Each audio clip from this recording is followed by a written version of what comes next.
لو قلتلكوا الكيكة دي هتبقى ادمان بجد مش هكون مبالغة.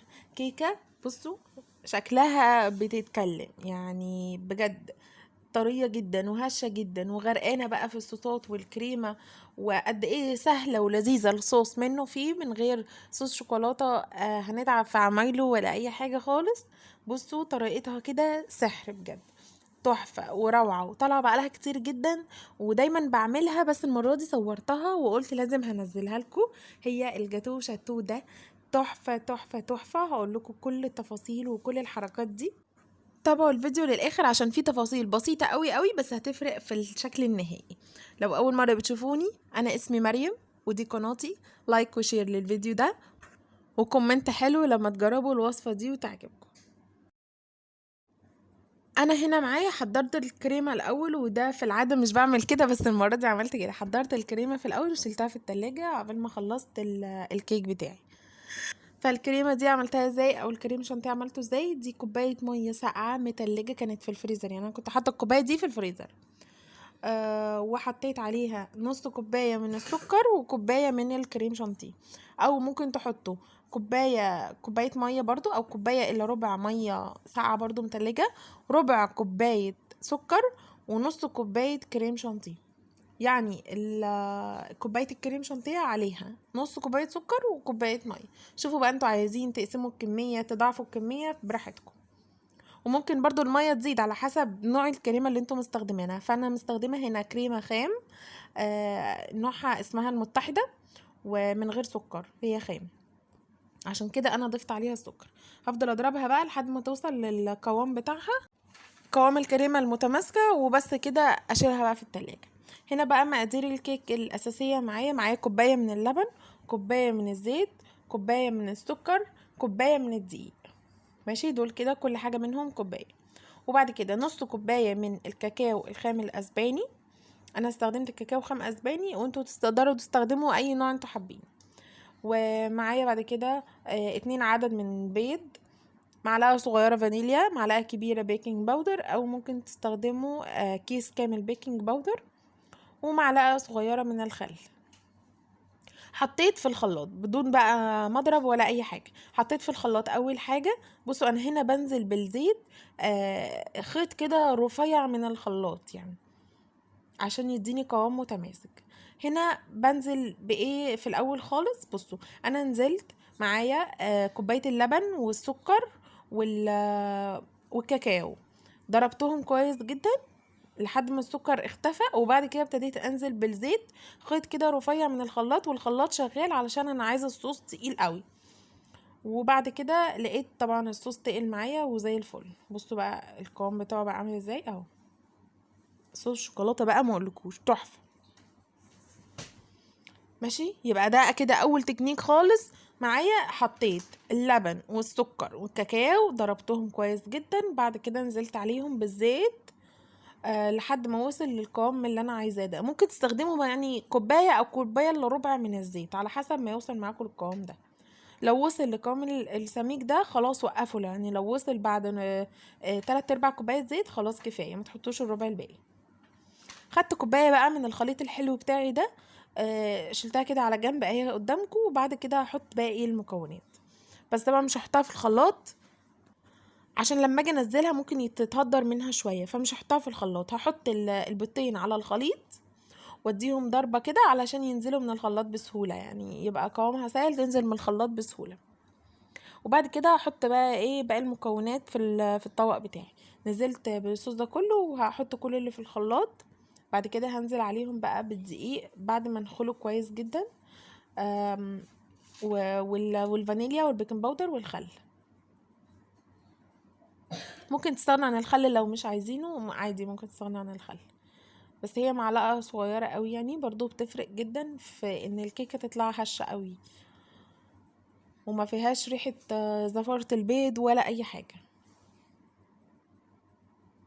بس هديهم بقى ضربة كده ايه خفيفة بس بالمضرب السلك، يعني القوام بتاعها بتبقى مختلف شوية. يعني لما تيجوا تعملوا الكيك ده مش هيوصل معاكم القوام الكيك اللي انتوا عارفينه، لا هو هتحسيه قوام كده داخله هوا كتير، هو هتحسيه قوام اسفنجي، يعني هو قوام مختلف شوية تقيل هو هيبقى تقيل يعني، هو كده حاجة و...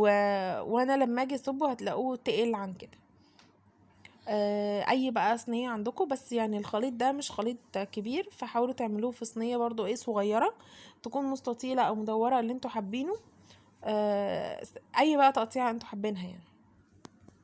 هنا حملته في صينية مستطيلة، دهنتها دهنة خفيفة قوي من الزيت، ونزلت بالقوام. بصوا القوام تقيل، مش خفيف يعني، مش قوام الكيكة اللي احنا عارفينه، هو قوام تقيل شوية.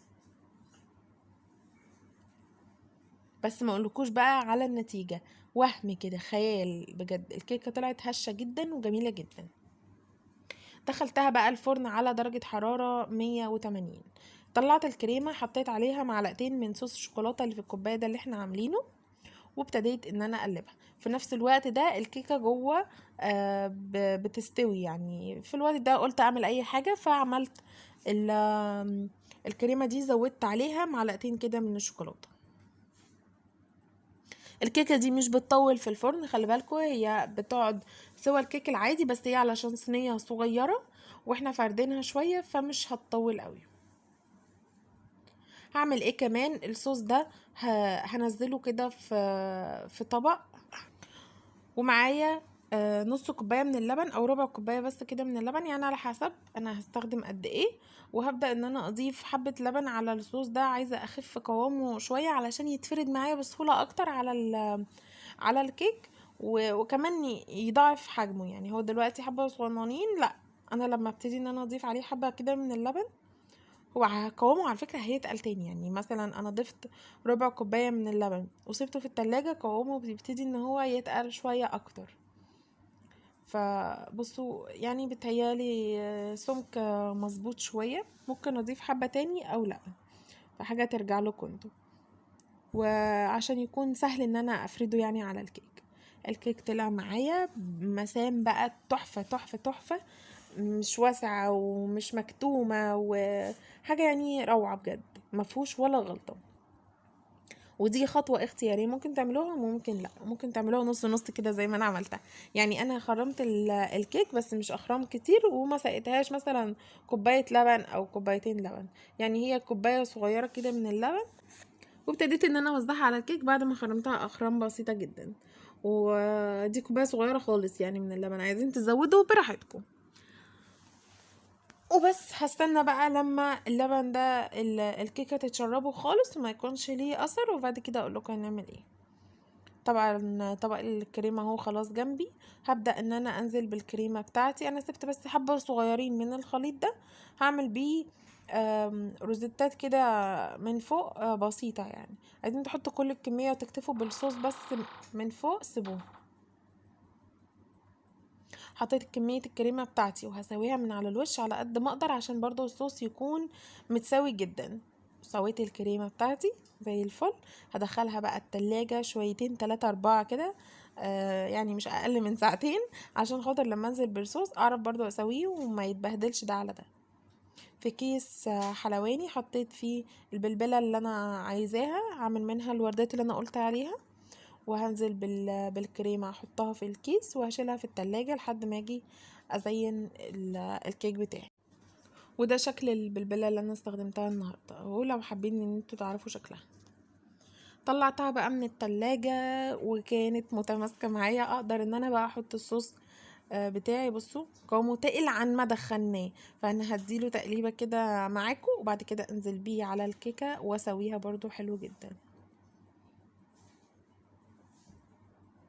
عشان اخاف ايه لو انا نزلت بالصوص على الكريمه وهي لسه طريه خالص، ممكن ده يدخل في ده، فالشكل بتاعها طبعا هيبوظ. انما هي دلوقتي الكيكه متماسكه، ممكن كمان تشيلوها في الفريزر ان هي تتماسك عشان تحطوا الصوص بتاعها اسرع. لو مستعجلين يعني ممكن تشيلوها في الفريزر، بس انا عادي ما كنتش مستعجله فشلتها في التلاجة عادي، خدت وقتها. بعد كده هفرد الصوص بتاعي الشوكولاته ده، بصوا عامل ازاي، وكريمي قوي، مفيهوش حاجه مكلكعه خالص، وطعمه تحفه تحفه يعني بجد. هو صوص منه فيه بدايه خليط الكيك، هو دوت اللي انا استخدمته في الصوص دلوقتي وفي التزيين، عشان كده هي سهله وممتعه يعني بجد. خلاص سويت الصوص كويس جدا، ودخلتها برضو التلاجة كام ساعة كده تمسكت كويس. وبعد كده حطيت بقى الوردات بتاعتي، زينتها من على الوش اي تزيين انتوا حابينه. مش حابين خالص تزينوها تكتفوا بالصوص عادي مش هتفرق. انا عشان اتبقى معايا حبة كريمة فانا زينتها كده. وبس زينوها بقى التزيين اللي انتوا حابينه. ممكن تزينوها كل قطعة كده لوحدها تحطوا عليها وردات، وتحطوا بقى سبرينكل شوكليت شيبس زي ما انا حطيت دلوقتي. حطيت شوكليت شيبس في الاماكن الفاضية دي. يعني اي حاجة انتوا حابينها. بعد كده ممكن زينوها باي كمان صوصات تانية عندكم من على الوش. يعني انا بعد ما خلصت فابني حب ان هو يحط التاتش بتاعه، فحط الصوص صوص اللوتس. سيحت حبة كده صغننين خالص على حمام مية، وهو حب يحط عليها صوص لوتس كده من فوق. ادت شكل وادت طعم برضو تحفة، بس من غيرها عادي مش هتأثر ولا اي حاجة. وبس كده شيلوها بقى في التلاجة. طبعا هتتشال في التلاجة مش هتتشال برا التلاجة علشان الكريمة. وتقطعوها وتشيلوا الباقي في التلاجة، بس تتغطى كويس عشان الأحرف والأطراف المكشوفة من الكيك ما تنشفش معاكم. وهقول لكم بقى ازاي طرية وهشة وتحفة، فيهاش ولا غلطة بجد. يعني انتوا لما تعملوها لازم تقولوا لي في الكومنتات على طول رأيكم ايه، وعجبتكم ولا لا، وعملتوها كام مرة كمان. ده غير ان طعمها اصلا خفيف، يعني هي طعمها خفيف مش فيها دسامة كده، او طعم مسكر تاكلوا شوكة والتانية وخلاص كده. لا انتوا ممكن تخلصوا القطعة كلها بسهولة جدا، وخفيفة وهشة قوي في نفسها يعني. بصوا عامله ازاي، والصوص اللي من فوق ده لامع تحفه تحفه. تقدروا كمان تعتمدوا الصوص اللي من فوق ده، تقدروا تعملوه في حلويات كتير عندكم. هينفعكم جدا جدا لو عايزين تزينوا حاجه ومحتارين في صوص شوكولاته، ممكن تستخدموا الصوص اللي احنا عملناه النهارده. وبس كده، ادي وصفه النهارده. يا رب تكون عجبتكم، وتسيبوا لي لايك للفيديو الجميل ده، واعملوا لي سبسكرايب للقناه لو لسه ما عملتوش سبسكرايب. واشوفكم بقى في فيديوهات تانية كتير جدا.